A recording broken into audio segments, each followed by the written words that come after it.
Okay, 10b. Again, want to find out the solutions on 0 to 2 pi.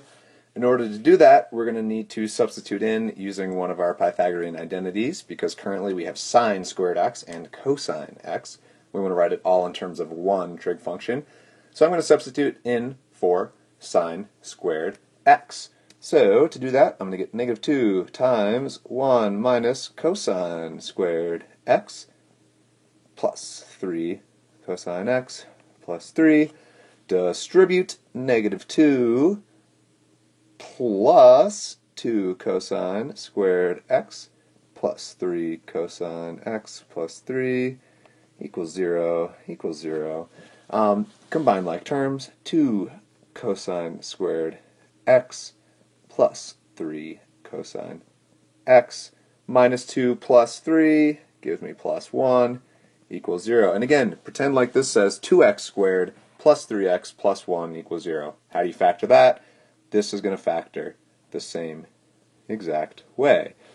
So we're going to get 2 cosine and a cosine over here. Our constant term is 1, so we have to have 1 and a 1.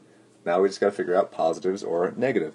Well, our middle term has a coefficient of 3, so I'm going to end up with positives for both. Yay! And I just noticed I dropped my x's. My bad. Okay, so again, zero product property. Set these both equal to 0 and solve them individually. So 2 cosine x plus 1 equals 0 is going to simplify to cosine x equals negative 1/2.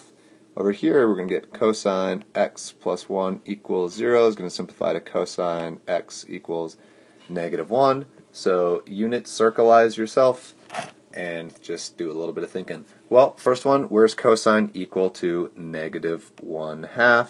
That's going to happen right there at 2 pi over 3, and right there at 4 pi over 3. So those are my two solutions right there. 2 pi over 3, 4 pi over 3. Then finally, last one, where is the value of cosine equal to negative 1? Well, cosines are x values, and it's negative 1 right there at pi. And you're done, and you can celebrate, and we're on to the last problem.